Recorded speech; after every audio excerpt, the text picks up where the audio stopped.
All right, good evening, everybody. We're going to let people join the meeting and we'll get started in just a minute or two. This is the meeting on the draft MassDOT 24 to 28 capital investment plan. Thanks for joining us.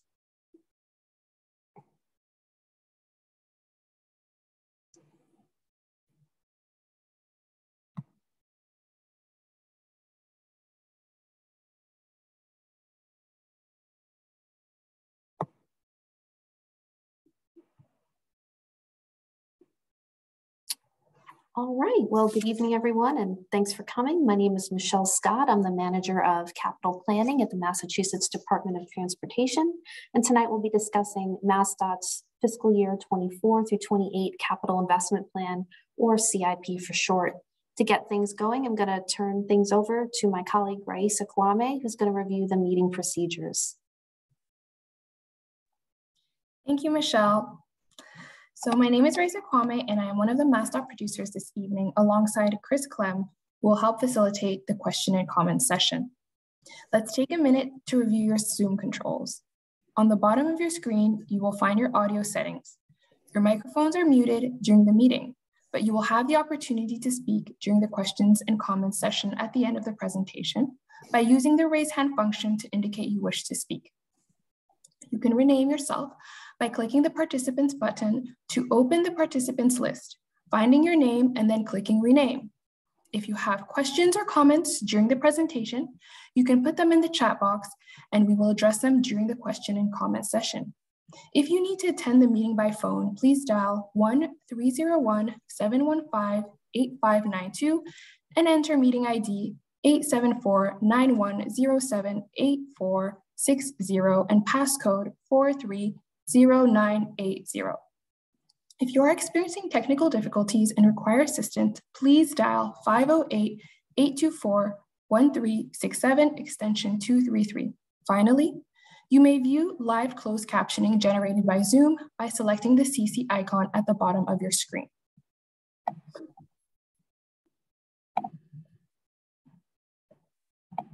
So the notification of recording.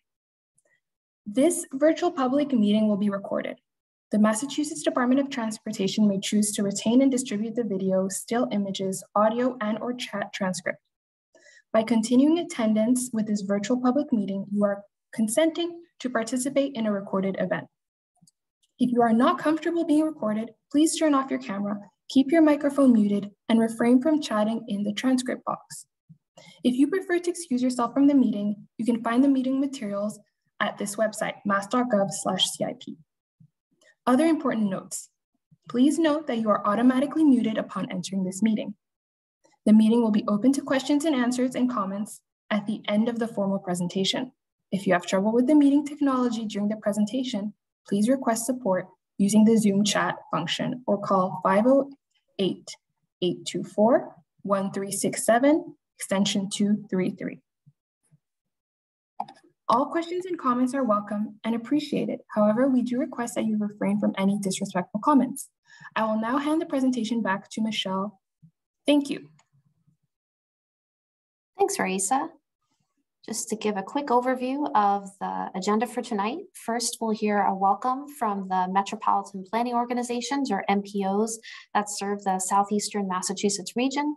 They include the Southeastern Massachusetts MPO, which is staffed by the Southeastern Regional Planning and Economic Development District, and they're the gracious host of our meeting tonight. We'll also hear from the Old Colony MPO, which is staffed by the Old Colony Planning Council. Following that, I'll give an overview of what the CIP is and the approach and strategic goals that we use when creating and updating the CIP, particularly for fiscal years 24 through 28. We'll talk about its relationship to this another important document, the State Transportation Improvement Program, and the role that MPOs and Transportation Planning Organizations, or TPOs, have in the creation of these two documents. Then I'll give some overview of the funding sources that cover the planned investments in the CIP, talk about our plans for spending and some selected investment highlights specifically for the Southeastern Massachusetts region. I'll provide some details about how you can explore the variety of projects and programs included in the CIP, how we're approaching public engagement for this document, and how you can provide comments in different formats. And then we hope to hear from you in the comment period and get your feedback on this important plan. And so at this point, I'd like to turn things over to Jackie Jones from SERPED to give a few words. Hi, I am Jackie Jones from the Southeastern Regional Planning and Economic Development District, otherwise known as SERPED. We are the regional planning agency for the 27 communities that make up Southeastern Massachusetts, which goes from roughly Attleboro all the way down the South Coast around to, all the way around to Wareham. We are very happy to be here tonight in support of the SIP. We are very appreciative of our close relationship with MassDOT and for our role as a representative voice for our region. There are several projects of significance in the Southeastern Massachusetts region that are included in the SIP. Of specific interest is the Marion Pathway Project, which is part of our regional South Coast Bikeway Network. We thank you for your attendance tonight, and I look forward to hearing any input you might have. Thanks. Thanks so much, Jackie. Now I'll turn it over to Bill McNulty from the Old Colony Planning Council. All right, thank you. So my name is Bill McNulty. I'm the manager of Transportation Improvement Program and Long Range Planning at Old Colony Planning Council. We are the regional planning agency that borders SERPED to the north and east. So we are 17 communities running roughly from Avon and Stoughton on the northwestern side of our region, southeastward down to Plymouth, including the city of Brockton. We are appreciative of the invite tonight to join MassDOT in SERPED in presenting this capital improvement program. We note, we've benefited from a great working relationship not only with MassDOT but also SERPED over the years. I've been with this IPO for 20 years, so I can vouch for how great our working relationship is. We note that this SIP is very multimodal in nature. It includes projects of significance in our region, noting that multimodal nature.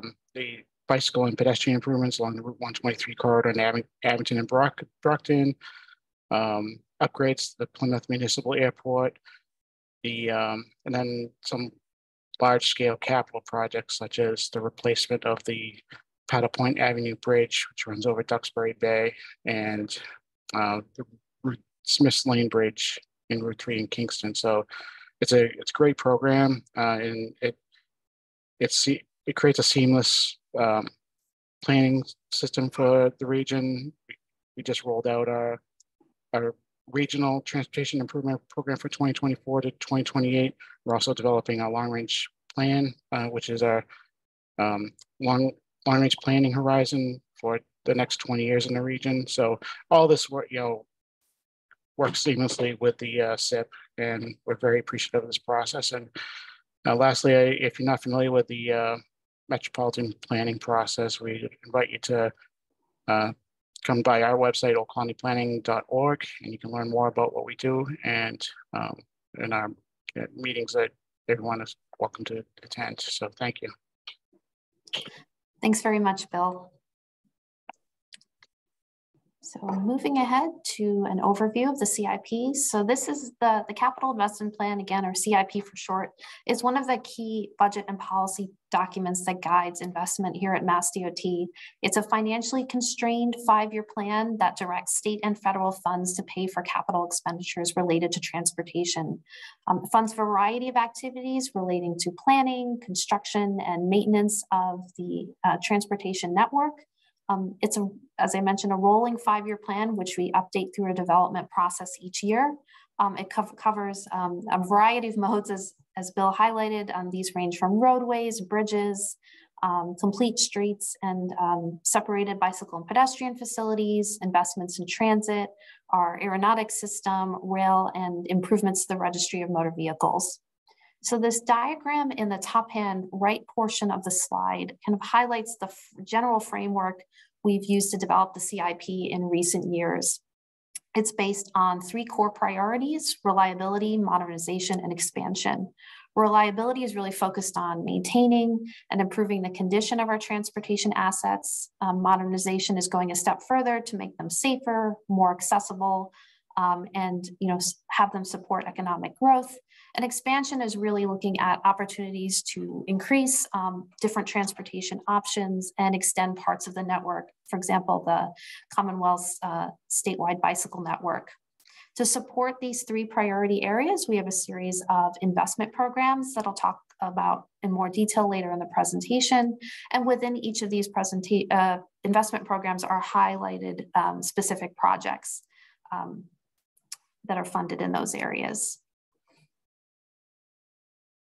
So to complement that kind of 3-tier framework I just spoke about, we have a series of strategic goals specifically for the 24 to 28 CIP. First is safety, and this is focused on improving safety for all users of the transportation system, and doing so by adopting a holistic safe systems approach. Climate stewardship is another key goal. This is focused on promoting investments that either decarbonize the system, reducing greenhouse gases, and or adapt infrastructure to meet the challenges likely to be experienced under climate change and make that system more resilient. Equity relates to investments specifically that will expand access to mobility and opportunities for everyone, and is also something we consider when we're thinking about how we develop the CIP and engage people in that process. And finally, the 4th goal, responsible asset management. This is focused on identifying and prioritizing those investments that'll help preserve our system, modernize it, and adapt it so that they can improve its performance and help it meet new needs and challenges for the future. So I mentioned I'd be talking about the capital investment plan in concert with another important planning program, which is the State Transportation Improvement Program. And I'm going to kind of talk through the nested circle diagram on the right-hand side of the slide. So the State Transportation Improvement Program, or STIP for short, is really a core component of the overall capital investment plan. It's specifically focused on programming federal funding that comes to Massachusetts for highway and transit projects. The STIP is made up of the TIPs, or transportation improvement programs, that are produced by the 13 regional planning organizations that operate in Massachusetts. Some of these are MPOs, like those staffed by Old Colony Planning Council and SERPED. Others are transportation planning organizations that serve rural areas specifically. So they develop TIPs that come together to form the STIP. As noted on the slide, the STIP for federal fiscal years, a little bit of a different time frame, 24 to 28, is estimated to account for about $10.8 billion, accounting for both federal dollars and the state match, which is a big part of our overall estimated $15.4 billion CIP.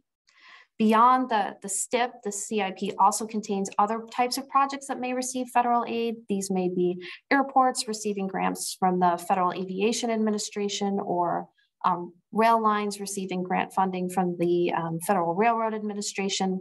And beyond that, the CIP includes projects that may be funded with other sources of funding that are available to the Commonwealth, for things like improvements to the Registry of Motor Vehicles, for example. So a little bit more about MassDOT's working relationship with the MPOs and TPOs on the STIP and CIP. You can see on this map here, the regional planning agencies, the ones that are in blue are MPOs, the ones that are shown in black are TPOs. These are generally transportation policy and decision-making bodies, and they're boards that oversee the spending of federal dollars on transportation in their regions are generally made up of local and state officials. Their TIPs are made up of projects that are selected at the MPO or TPO's discretion based on an amount of discretionary funding that they have, projects that are selected by MassDOT, and those that are programmed by the regional transit authorities, or RTAs, that operate within their region. I think, as Bill alluded to, the MPOs and TPOs throughout Massachusetts are either in the process of finalizing or have finalized their upcoming 24 to 28 tips, which are again being folded into the overall capital investment plan. Hopefully you can become engaged in your local MPO or TPO's process if you're not involved already. So to talk a little bit more about the funding sources that support the CIP, I've touched a little bit on federal funding already. A big portion of this funding is certainly formula dollars that come to states from USDOT by a prescribed formula. These include funding from the Federal Highway Administration that reimburses highway construction costs, funding from the Federal Transit Administration, the Federal Railroad Administration, or Federal Aviation Administration. To complement these, USDOT offers a number of discretionary grant programs where states and localities can apply for funding for specific projects. Should any competitive grants be awarded in Massachusetts or to MassDOT, the funds are reflected in the CIP, both the federal dollars and the match. In addition to these federal funding resources, there's a number of state funding sources that support the CIP. There's state bond cap, which is provided by general obligation bonds. These funds typically go to support the state match for federal dollars. There may also be bonds issued for specific transportation investments, such as those issued for the Accelerated Bridge Program or the Rail Enhancement Program.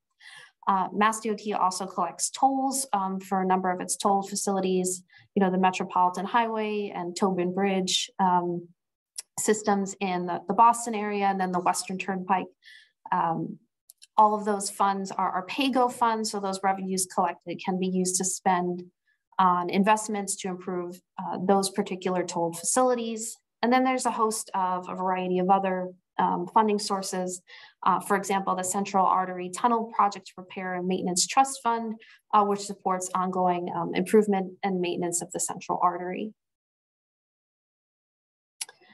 So just to highlight a little bit more about funding and some of the funding factors that influence our upcoming CIP for fiscal years 24 through 28. A big impact was created by the Bipartisan Infrastructure Law, which was enacted at the federal level in 2021. This law is what we call a Transportation Authorization Bill, which basically means that it sets kind of federal levels of funding for transportation investment over a period. So this period is federal fiscal years 22 through 26. So this provides the basis for our assumptions for funding for the near term, as well as future years in 27 and 28. The BIL, in addition to authorizing that formula funding, has also created a number of new ongoing formula programs that we haven't had in past years. And the MassDOT is working with other Commonwealth level agencies to respond to the availability of those new funds.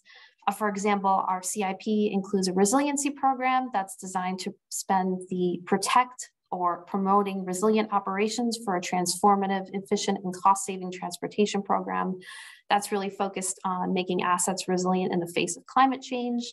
There's also a new National Electric Vehicle infrastructure program that is really focused on expanding charging facilities, specifically along interstates, and MassDOT has developed a deployment plan to take advantage of those funds. And finally, there's funds specific for carbon reduction, which can fund a variety of transportation projects designed to decarbonize the system. So MassDOT has been working with the Executive Office for Climate and the Executive Office for Energy and Environmental Affairs to develop a strategy for spending those funds.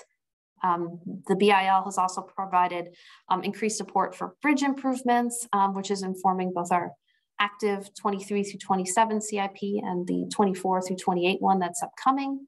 There's also increased funding to support transit that specifically serves seniors and people with disabilities. I also alluded to the discretionary grant program earlier. Overall, USDOT has authorized through the BIL approximately $110 billion in potential discretionary grant funds. And as I mentioned, as MassDOT may receive awards for projects through these competitive grant processes, these will be reflected in the CIP, the federal dollars plus any state match. One other factor we're seeing that's not related to federal funds, but focuses more on our toll facilities, is that as traffic is starting to bounce back after that initial dip during the beginning of the COVID-19 pandemic. We're starting to see higher levels of toll revenues, and that provides more resources for investment in the toll facilities in the Commonwealth. So this slide here highlights overall spending within the CIP, just some visual cues. When you see green, that refers to the reliability priority area I mentioned earlier.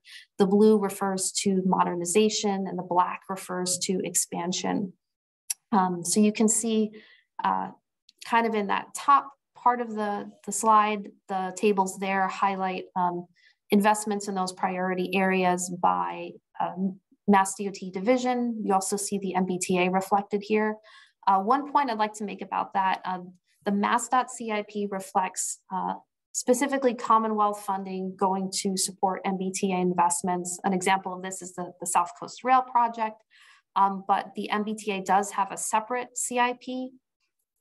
So the MassDOT CIP accounts for about $838 million of investments specific to the T, but to learn more about the full suite of spending and planned investments for the MBTA, you can review their draft capital investment plan for fiscal years 24 through 28, which is available on the MBTA website. Kind of dropping down into that bottom right-hand chart, or excuse me, table, you can see that overall spending across the priority areas for the Chapter 90 program and some of MassDOT shared services amounts to about $15.4 billion for the 24 through 28 CIP.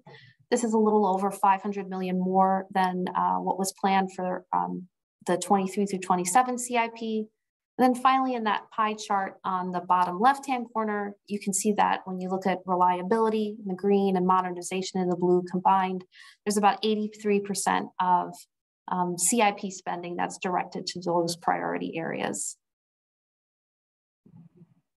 So earlier in the presentation, I referenced some CIP investment programs, which were designed to support these different priority areas.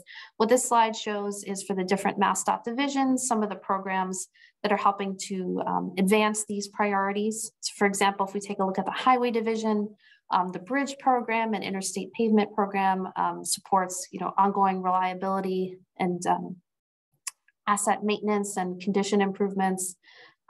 Going that next step to modernization, we have programs for Americans with Disabilities Act or ADA retrofits, Complete Streets, which is designed to upgrade streets to make them more usable by multiple modes, and work of course happening through the Safe Routes to School program.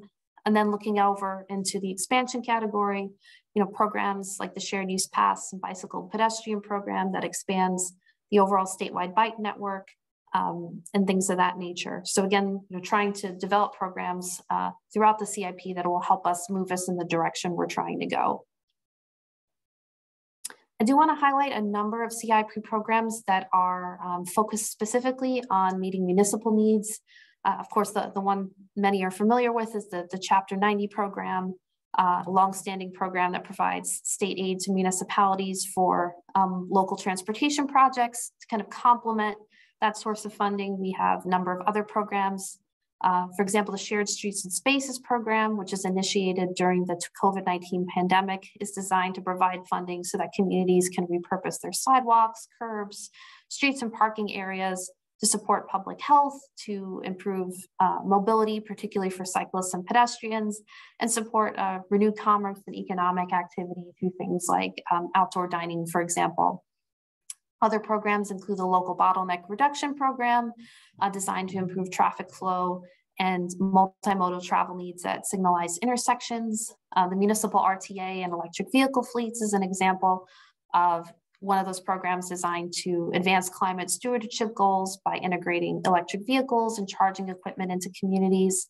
Other programs like the Municipal Small Bridge, helping to meet that ongoing asset maintenance need by providing funding for structurally deficient or load posted bridges that have spans between 10 and 20 feet. So these next two slides will have some project highlights specifically for the Southeastern Mass region. You can see that these are organized by division with some information about location, investment details, some detail about spending for the upcoming fiscal year, which will start in July, fiscal year 24, spending through the full period of the CIP, and then finally the total project cost. In some cases, these projects have started to receive funding already or may extend beyond the time frame identified for the CIP.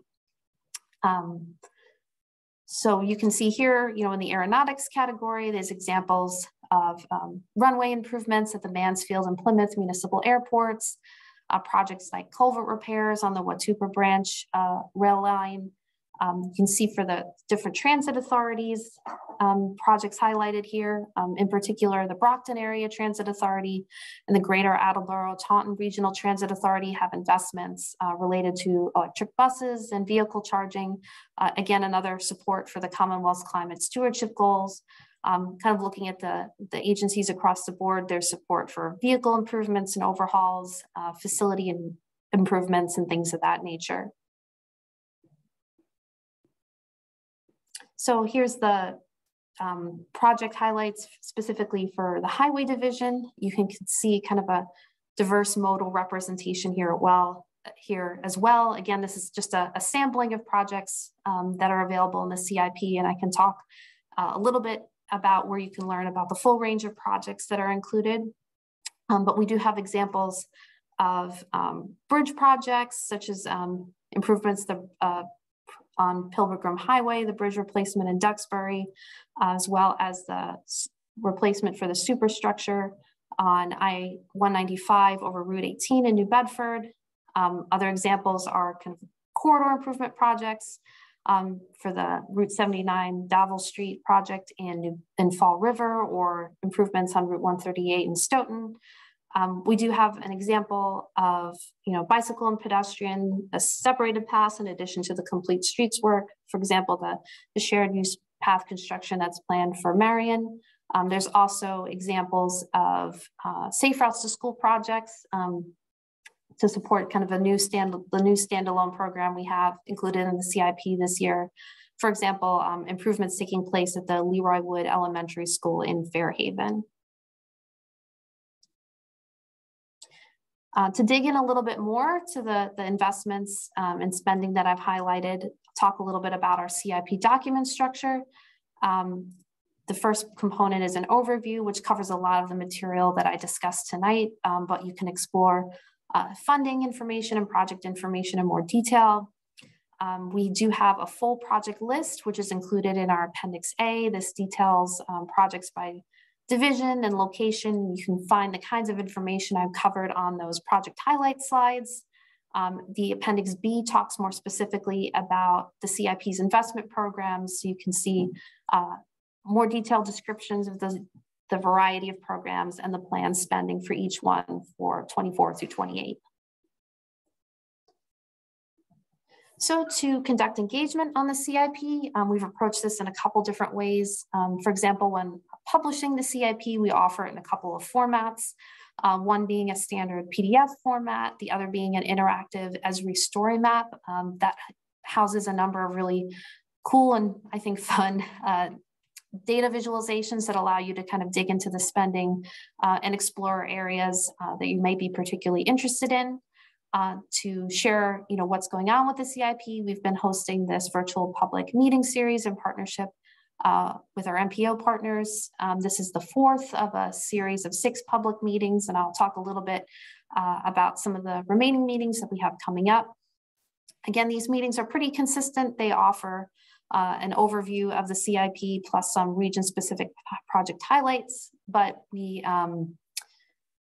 are happy to take feedback about any aspect of the CIP at any meeting. So if you know of folks who were interested but couldn't make it tonight, we encourage folks to come to any of the meetings to share any feedback that they might have. And finally, we do have an online public comment tool where you can comment on specific projects, which I'll talk more about in a little bit.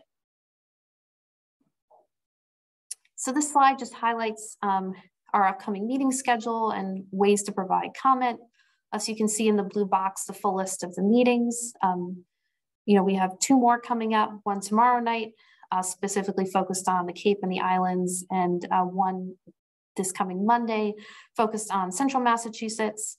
Like tonight's meeting, these all start at 6 p.m. with registration details available at mass.gov/CIP.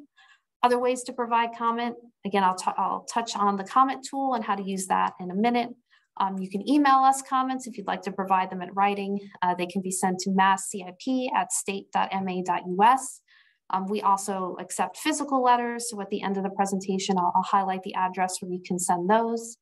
And we also encourage you to, if you're not already, get involved with your municipal leaders or your local metropolitan planning organization to share your priorities for transportation projects.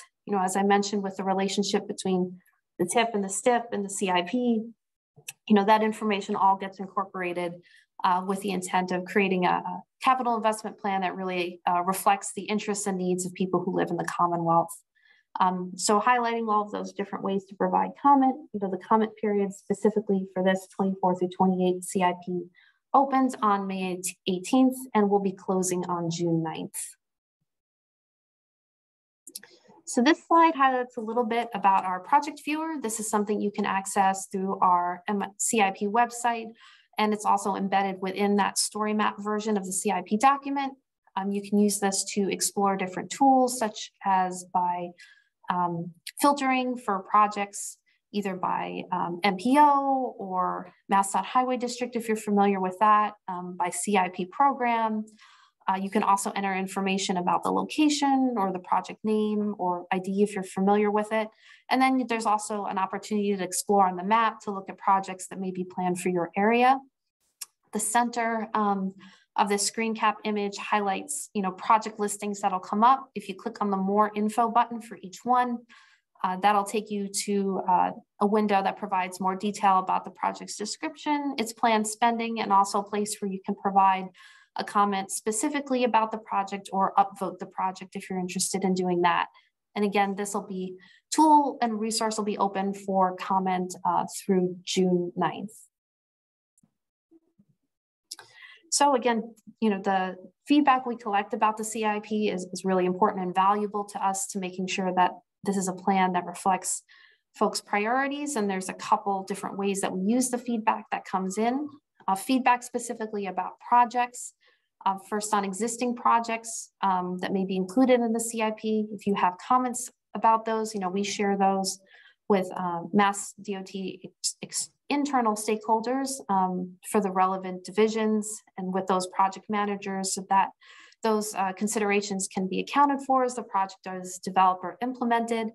If there are projects you're interested in that aren't reflected in the CIP, we share that feedback with internal stakeholders as well, so they know what projects people are interested in, and that goes into project decision making as well.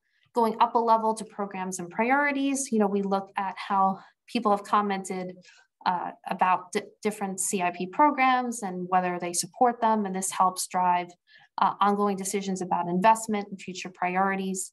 And of course, we really appreciate your feedback on the general CIP approach and how we communicate that, because we, again, want to make this a shared document that reflects the priorities for transportation for people in Massachusetts. So before kind of winding down the presentation and moving into the comment period, I just want to highlight one other major opportunity to get involved in transportation planning and decision making for the Commonwealth. This is Beyond Mobility, MassDOT's next statewide long-range transportation plan. This is a document that's going to capture pressing transportation priorities for Massachusetts between now and the year 2050. It's also going to develop priorities and action steps that are really going to guide future years of the CIP in terms of capital planning decisions and program development and sizing, so that we can make sure, looking into the future, that we're spending money in ways that support transportation that's performance-based, equitable, and aligned with the needs of the public. So this process has been underway for about, a little over a year now, and there's, still stages of it left to go. So you can learn more about Beyond Mobility at mass.gov/beyond-mobility. You can also scan the QR code using your phone, go to the website, check out what's been happening on the plan to date, and check out future opportunities to get involved and share your feedback. And with that, I'm going to turn it back over to Raisa for the comment period. And I thank you so much for your attention. Thank you, Michelle. To ask a question verbally, please use the raise hand icon and we will give you access to unmute your microphone. Please state your name and share only one question at a time so everyone has a chance to participate. You may also submit written questions or comments to the host or to me, Raisa Kwame, using the chat panel, and we will read them out loud. To ask a question on the phone, dial *9 and we will call out the last 4 digits of your phone number and unmute your audio. Before we open the hearing to the public, we would first like to ask if there are any public or elected officials present tonight who would like to speak or ask a question. So I'm going to unmute Rob May from Brockton. Good evening, and thank you for this opportunity to comment on the CIP. The Commonwealth has adopted, MassDOT has adopted the regional rail plan. And as part of that, we need to address the Old Colony bottleneck on the commuter rail line in Dorchester and in Quincy.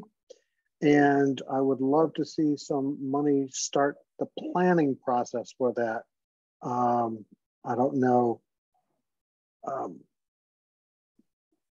I think the project has regional significance. As we expand South Coast Rail, we're going to see more train sets coming through and trying to funnel themselves through these 2 little bottlenecks. And it's not going to improve rail service for Southeast Massachusetts, and it really does need to be addressed. So if we can get some planning money for that, would be much appreciated. Thank you.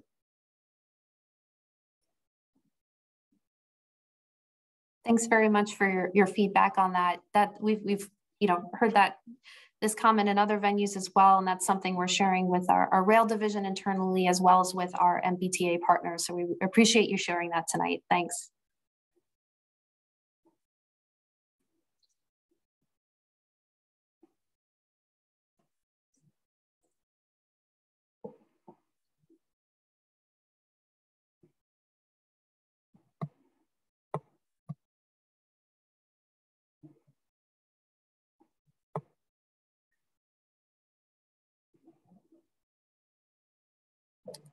Raisa or Chris, I don't know if we have other elected officials raising their hands. If not, maybe we can open it up to other folks. Yes, we will now open the Q&A session to the general public.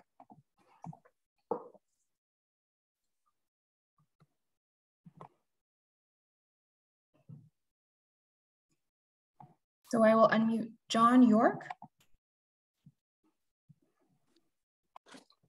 Hello, can you hear me? Yes. Okay, I'm actually in the Cape Cod metropolitan planning area, but I'm unable to attend tomorrow night. So I had a couple questions I wanted to ask here. And can I ask 2 questions? Is that okay? Sure. Yeah, maybe if one at a time works, but yeah, that would be great. And we'll answer the best that we can at this stage. So my first question has to do sort of with the small bridges program, but I live in the town of Bourne. We have a bridge that has a metal grate deck that we really would like to put a better deck on it because MassDOT has just rerouted a state designated bicycle route over the bridge. It's a municipally owned bridge, but it's 80 feet long. It doesn't look like a big bridge. It's kind of innocuous, but it's too big for the small bridges program. Is there something that would funding source for municipal bridges that are just a little bit bigger, but not huge? That is a great question. And I know that the municipal bridge program is, I believe it's structured in some respects to account for requirements around federal aid for bridges with, they tend to need to be in excess of 20 feet, depending on the roadway facility they're on to receive federal dollars generally. So, any more detail about the bridge, we can certainly share with the Highway Division to discuss further opportunities for that. Great, thanks. So my other question has to do, it's sort of a project tracking question, and it has to do with design exceptions. So design exceptions don't seem to get noticed or publicized that a project is asking for a design exception, or what the schedule will be for that exception being reviewed. And it would be really nice if on the project tracker that's available online for all DOT numbered projects, it seems like some things get entered in the milestones, but exceptions don't. That process doesn't seem to be. Maybe it's supposed to be, but it's just in the projects I'm watching, it hasn't. Can you talk a little bit about design exceptions, and can MassDOT do more to let the public know when there's a design exception process? I'll admit that that piece is a little bit, outside of my experience and purview working on the CIP, but I do appreciate your feedback about the availability of information that's shown, particularly in that PINFO or project info system for tracking projects. And this is, feedback we can certainly share with the Highway Division as they're continuing to work with that resource. Great, thank you.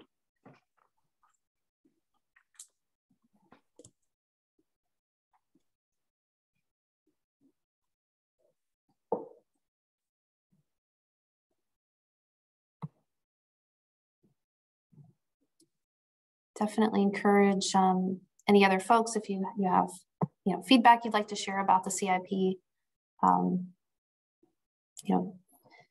Definitely an opportunity to do that now, or in a minute I can touch on some, just a recap of the other ways to provide feedback if you'd like to do that offline.